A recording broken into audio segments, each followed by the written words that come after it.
Welcome to Red Eye. I'm Greg Gutfeld, or as I'm known in Croatia, Kathy Bates. Let's go to TV's Andy Levy for a pregame report. Hey, Andy, what's coming up on tonight's show, Sport? Thanks, Greg, and welcome to the Machine, America. Coming up on the big show, New York Governor Andrew Cuomo moves to decriminalize the possession of a small amount of something called marijuana, whatever that is. Plus, a Georgia jury awards $3 million to the estate of a man who died during a threesome, whatever that is. And finally, an Iowa school superintendent is forced to resign after using her work computer to send sexually explicit emails, whatever those are. Greg? Wow, Andy, you seem so naive. What do you mean? Well, you never smoked pot, never had a threesome, or emailed the exploits to friends? Never. Would you say the same thing under oath? Is Oath one of your houseboys? Yes, he's Finnish.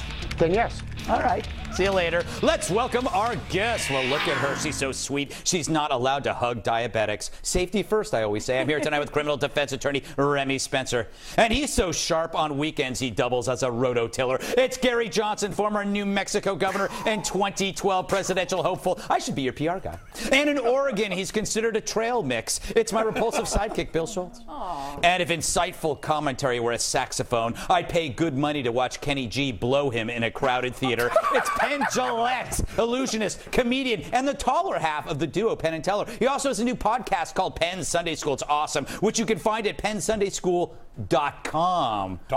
They still have those. And his latest book, we're still plugging you, God No, is now available in paperback. It's Sean Hannity's favorite book. It is, it is. I'm lying. I got a presidential candidate here, right? I'm sorry. Yes. All right. Are all things sweet in retreat? Well, the war on sugar is on, and the latest volley from Disney announced that all products advertised on its channels must meet a new set of nutritional standards. The Sugar Smack Smackdown, you like that, huh? Extends to Saturday morning cartoons, meaning the company will say, that's all, folks, to Capri Sun and Kraft Lunchables, along with candy, fast food, sugar, cereals, and my favorite, Everclear.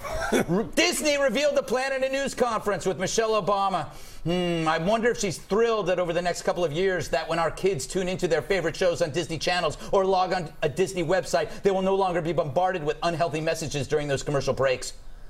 I'm thrilled that over the next couple of years, when our kids tune into their favorite shows on Disney channels or they log on to the Disney website, they will no longer be bombarded with unhealthy messages during those commercial breaks. That's what I said. But should cereal really strike ferial? We asked one expert. Hi, buddy. Well, Buddy seems to like it.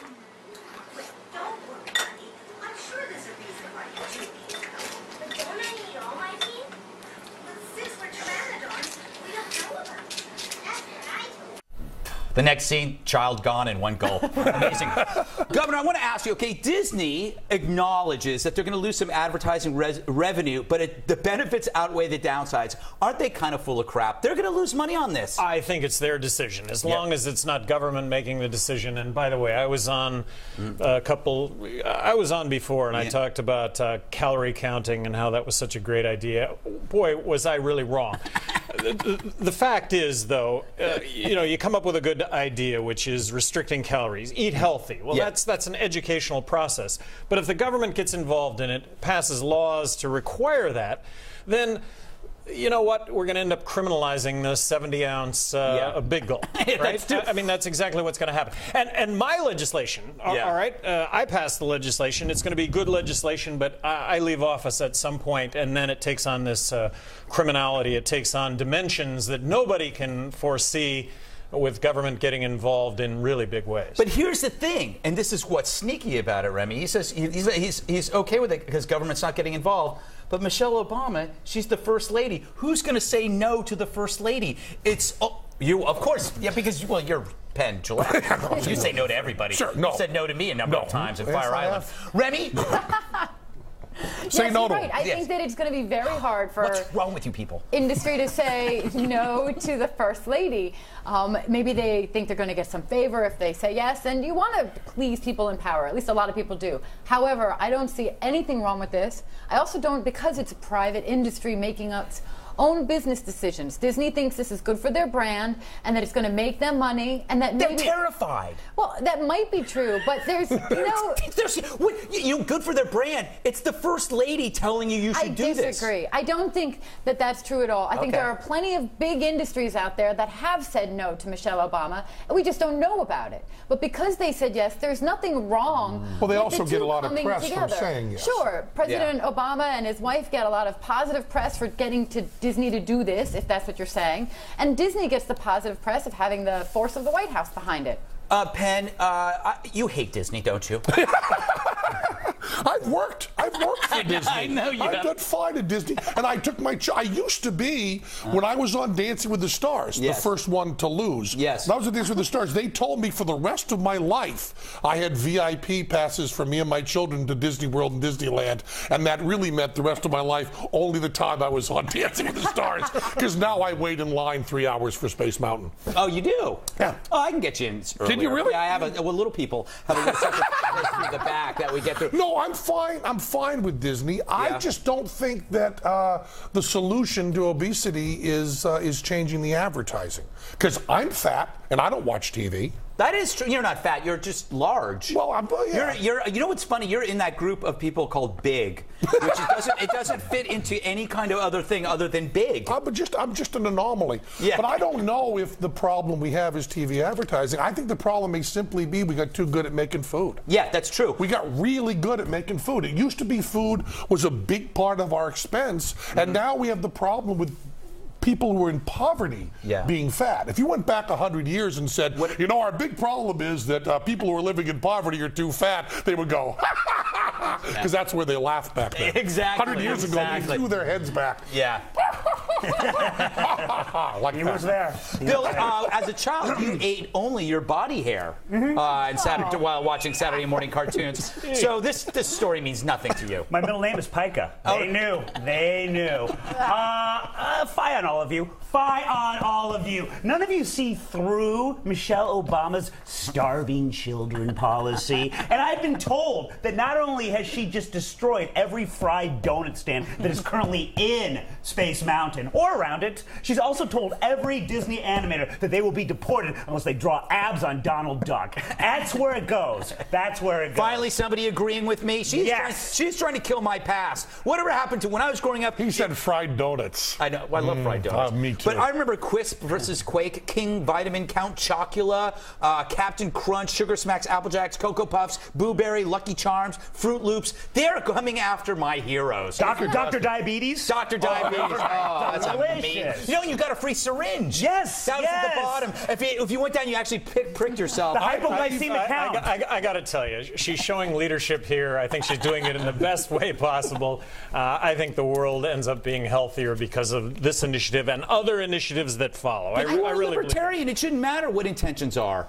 Well, as long as it's not the government doing it. If it's the government doing it, the government is going to declare it criminal, and we're going to have ramifications. Did you ever put extra sugar on Frosted Flakes? All the time. I did. All the time. Sugar on rice. When you were a child? I was never enough. I told my mom it was sugar. I was a hyper kid. Last word to you, I Remi. think Bill brought up a good point. They may stop selling advertising or airtime to these fast food companies, but I'd be shocked if Disney is going to stop selling their $10 sodas, their $8 hot dogs, or whatever other bad, unhealthy foods they're still going to make money off of this. So it's a little hypocritical. By the way, those rides could be considered unhealthy. What if senior citizens decided to come out against that because they're too hard on their hearts? The Disney celery stand. Watch the food manufacturers make healthier products. Yeah. I hope not. All right, from Mickey Mouse to Mary Jane. Has the Big Apple changed its speed when it comes to all things weed? Well, Mayor Bloomberg, whoever that is, and the city's top prosecutors have endorsed a proposal to decriminalize possession of small amounts of marijuana. It's a big boost to Governor Andrew Cuomo, who's seeking to cut down on people arrested as a result of police stops. Last year, New York cops made about 50,000 arrests for low-level possession, most stemming from the city's controversial stop and frisk policy, which the mayor maintains has made the city much safer. On Monday, Governor Cuomo discussed complications that arise. During the stop and frisk, the police officer says, "Turn out your pockets." The marijuana is now in public view. It just went from a violation to a crime. The effect of a criminal conviction on a young person can alter the trajectory of your entire life. He truly is the most riveting public speaker since President Coolidge. So how's the pot-smoking robot community taking the news?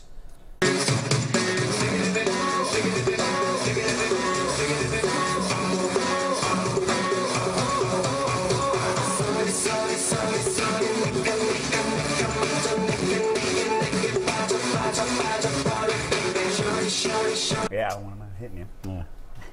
I don't know. They didn't seem high to me. Governor, you released a statement endorsing Cuomo's proposal, but added that it doesn't really solve the problem. Well, I've always advocated legalizing marijuana because decriminalizing turns its back on half the problem, which is the marketplace. Look, if they decriminalize pot, it just makes it, in my opinion, a lot easier for law enforcement to focus on those that are selling it.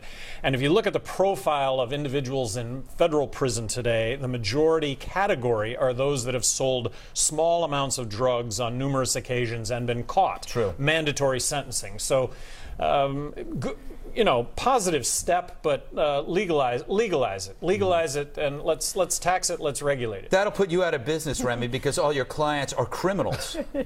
No, that's not true. I think we can all agree there's a big difference between a college student who gets caught with a little bit of marijuana in the park one day and the person who's traveling around the world putting people in danger, getting all the drugs and distributing them throughout the country. But if it's legal, then that comes off the black market and it's no longer a problem. I'm all the problem is created by it being illegal to sell. I'm all for decriminalizing small drug possession. Absolutely. How about big drug possession? But I think it's going to be a long time before we see that. Why? Because for so many reasons. But the primary reason is... The only person I know who doesn't smoke pot is me. I'm the only one I know. I don't smoke it. I don't smoke it. It makes me paranoid. I'll go to the hospital. How do you know that? Because I smoked it. Exactly. About an hour ago. I need you to drive me to the hospital. Okay, right now. I think it's a very positive first step in this process to decriminalize drugs, because the amount of time and resources it takes law enforcement and prosecutors and our judiciary to prosecute these really petty thefts that, as Governor Cuomo said, can really affect a good person's life. It can change the direction of their life. Yes, if Obama had been busted, he wouldn't be president. Yeah.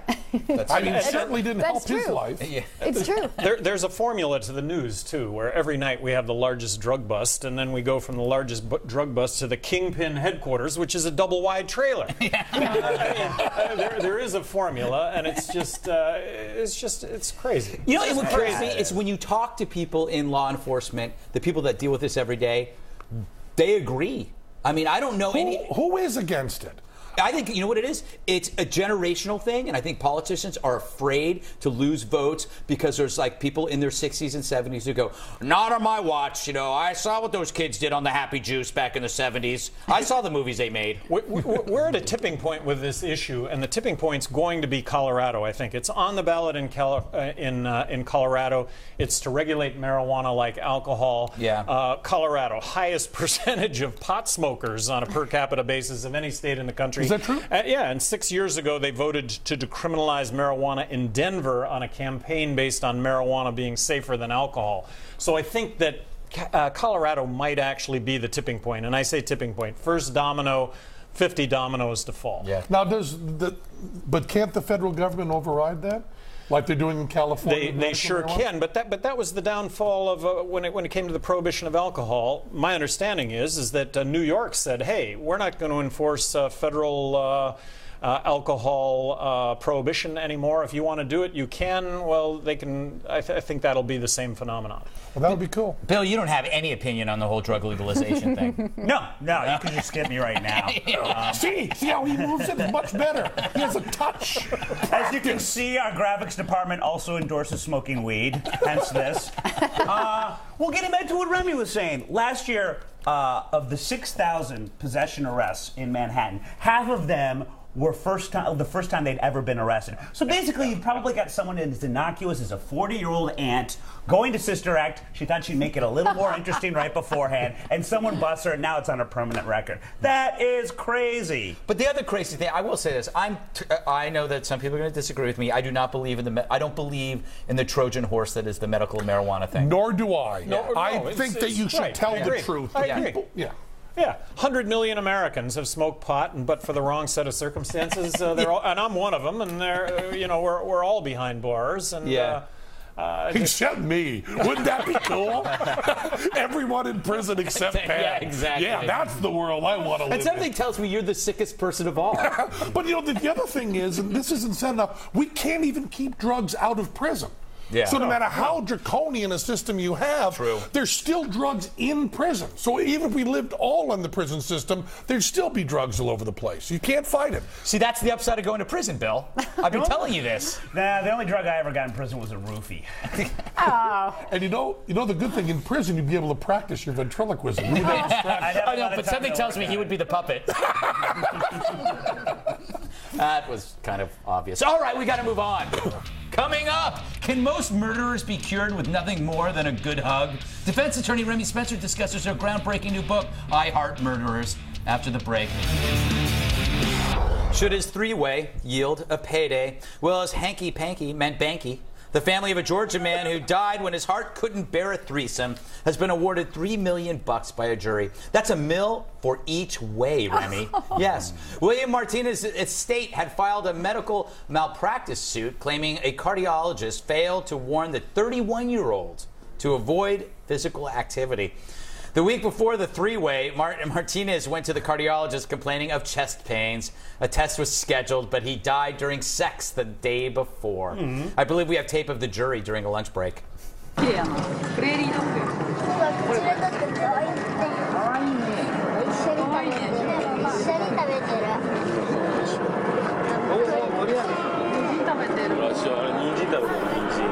In the Animal Kingdom version of 12 Angry Men, the chipmunk is trying to convince the rest of the chipmunks that he's... They're prairie dogs. Yeah, exactly. They're prairie dogs? They're prairie dogs. I feel like I'm the only one with a brain on this table. Unreal. They were prairie dogs. I'm so sorry. Now, well, apologize to them. There'll be a written apology in the Times tomorrow. Apologize to that one prairie dog and the jury of his peers. Remi, you're a lawyer, Yes. or you claim to be one. We're still not sure. Did the jury make the right call on this? Well, seeing as I didn't sit in on the court case, assuming that the evidence revealed that this doctor did not warn the 31-year-old man that any kind of sexual activity or excitement would potentially cause this kind of a, fatal heart attack, then yes. And the amount is based on his potential earnings over the rest of his life. Because he was a young man, that's where they come up with the $3 million figure. The truth is, if the doctor didn't warn him that any kind of excitement or stressful activity could lead to a heart attack, then the jury did do the right thing. Who wants to be a doctor now? Seriously. Right. You know, it scares me. But I'm not a doctor. I was going to go to med school, and that scared me. Well, it's a basic kind of warning that a cardiologist would tell any patient that's complaining of chest pain. You don't have to be a doctor to know that. Once you've done this, then every doctor is going to say, don't do anything every time just to be safe. I don't know about and then you're going to start ignoring them anyway. I've gotten a little older. I've gone to the doctor a little bit more lately, and they've been telling me, no threesomes? Lists of no threesomes, lists of things that I shouldn't be doing, that I do it every day. Exactly my point. Yes, they're afraid of lawsuits. They're afraid of lawsuits. I would rather the doctor give me this kind of advice so that, God forbid anything. Yeah, if you ignore it, then you do it at your peril. And no one is going to pass up a threesome with a chance of death. That is a good point. I mean, really, you're not going to pass that up. You have a 75% chance of dying if you do a threesome. I'll take those odds. Yeah, you know what happens? Anytime, any place. What happens? Whatever. 85 chance. I'll take that anytime. Offer it. Whatever when the doctor makes this list. It doesn't even matter who's in the threesome. No, it doesn't. No, really. not at all. It could be the threesome is a different idea. It could be the prairie dogs. No, the great thing is when the doctor gives you the list, it suddenly becomes your bucket list. Everything's like really fun. Okay. Wow. Wait, hang gliding nude? Okay. Governor, what do you stand on this? Oh, I am so appalled by this kind of decision. And by the way, in New Mexico, they awarded a woman $1 million because she spilled her McDonald's hot coffee on her. And so in New Mexico, when you pulled up to McDonald's to get a cup of coffee and they asked you how you wanted your coffee, in my lap, please, in my lap.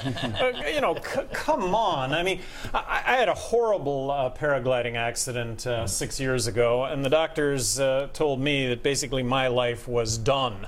And if I would have listened to the doctors, it probably would be. But I just walked out of the door and haven't been back since. Have you paraglided since? I haven't. I haven't. What happened to you? Like, what did you injure? Everything? Paragliding. You fall out of the sky. Everything. I had a burst fracture of the 12th T vertebrae, which so I lost 1.5 inches in height. And he's still taller than me, Bill. Wow. Paragliding is like walking in the air. It's really wicked dangerous. Well, it doesn't. Why would you choose paragliding? Why over would you do Why would you do a threesome? Come on, you got chest pain. Come on. It's walking in the sky with no protection that seems crazy. You fall out of the sky. Yeah, I'm not for that. But running off a cliff, it's Roadrunner stuff. It was my fault. It was and wasn't my Wile E. fault. Coyote in New Mexico? Wile E. Coyote. Did you land without any? Did you just fall, or did you glide into something? Here's the story. I took off from a tight spot, which I was in Hawaii. Took off from a tight spot. Also was the first one to take off. Why be the wind dummy? Well, I was the wind dummy. I take off first, take off from a tight spot, and I'm flying into the trees that for 2 weeks I'd been flying over. My harness gets caught in the top of a tree. I'm thinking I'm going to get tangled in the tree. Well, I end up just plain falling a straight 50 feat with my leg under my... And so a burst fracture of the 12th T vertebrae, meniscus in both knees, torn ACL, shoulders, hips, everything. It was really... I have a daughter named Meniscus. Haven't seen her in ages. Go to bed if you're watching, honey. It's very late. Anyway, that added nothing to that story. I thought it did. Give me a break on the three-way and $3 million. Come on. All right, we got. Don't walk in the sky. Don't walk in the sky. That's true. Don't kids at home. Don't walk in the sky. That's but from Uncle try Greg. threesomes. Yeah, try. Yeah. So much safer than when you're an jumping adult, of course.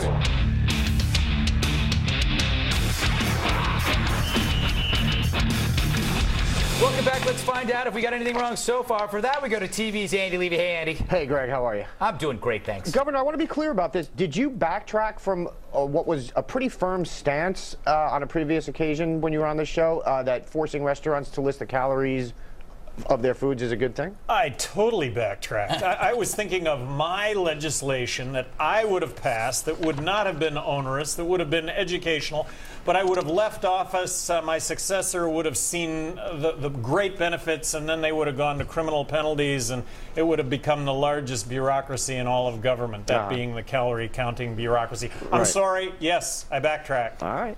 Excellent. Wow, that's guilty. I've never heard a politician say that. Making some so news cool. tonight. He's good. Yeah, I like it. I like it. Cuomo and decriminalizing pot. Remi, you favor decriminalizing drugs. Do you favor legalizing them or just decriminalizing? Yeah, I do. I think it's going to be a long process. I don't think you can just snap your fingers and make it happen. But yes, I think regulate it, tax it, control it. Absolutely. All right.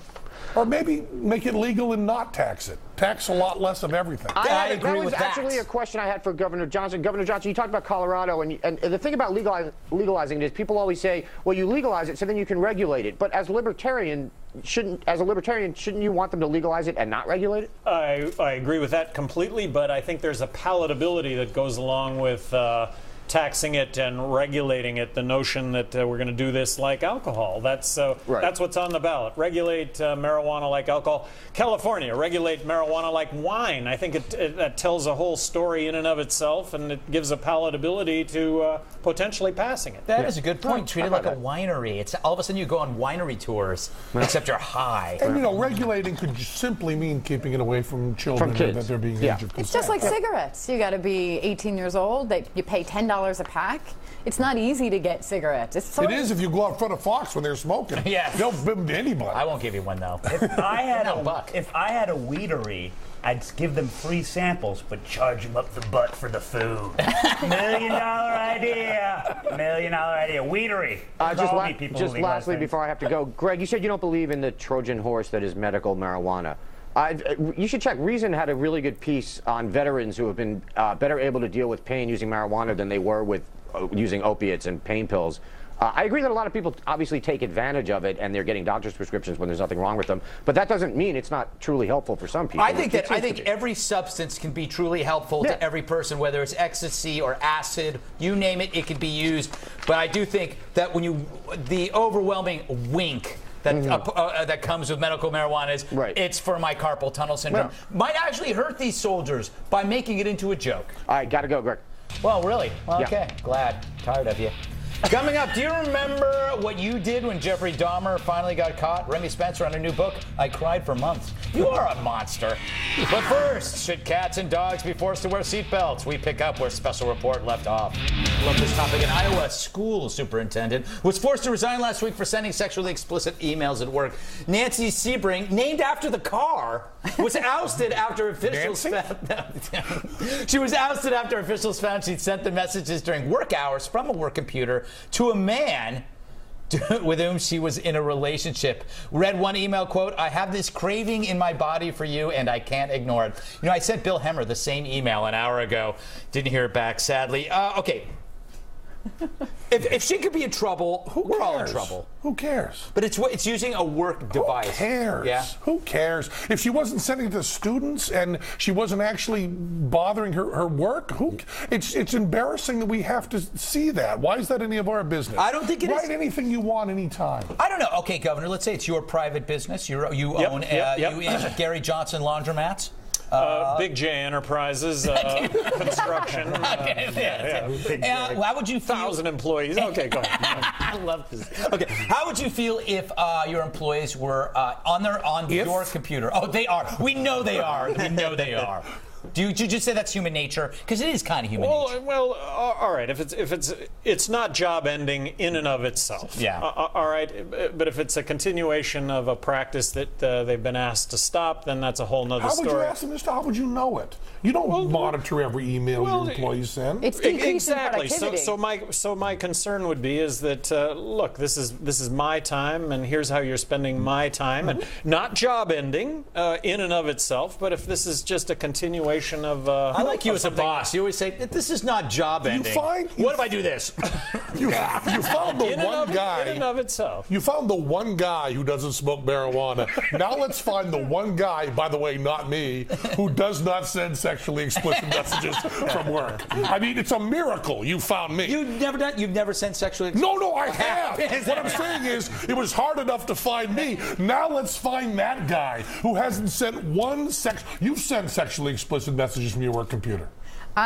Wasn't a question. I'm pleading the fifth. I have a right to remain silent. For the yes. Another way of saying The good news is I'm the boss. I own my firm, so I can spend my time and I can use my computers however I want. The problem is when my employees spend time during work hours not being productive, not getting the job done that I'm paying them for. That's a different issue. No, it's not, because if you're sending numbers, a number of these emails, if you're wrapped up in your relationship. But there wasn't a number. There was one saying my body craves. Yeah, in and of itself, it's not enough for Real firing. quick, Bill, I got like 30 seconds. Say something. You not only own the firm, you are firm. Send. On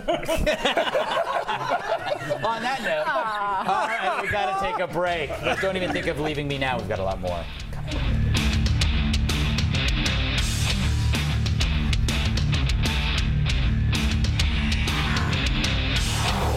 Oh, welcome back. New Jersey. I was like talking to myself. New Jersey officials are planning to enforce laws requiring motorists to buckle up their cat or dog. Drivers failing to do so could face criminal charges and fined up to $1,000. The law also forbids dogs from hanging out of windows and riding on the bed of pickup trucks. Penn, isn't the whole point of being a dog is sticking out your head out of the window?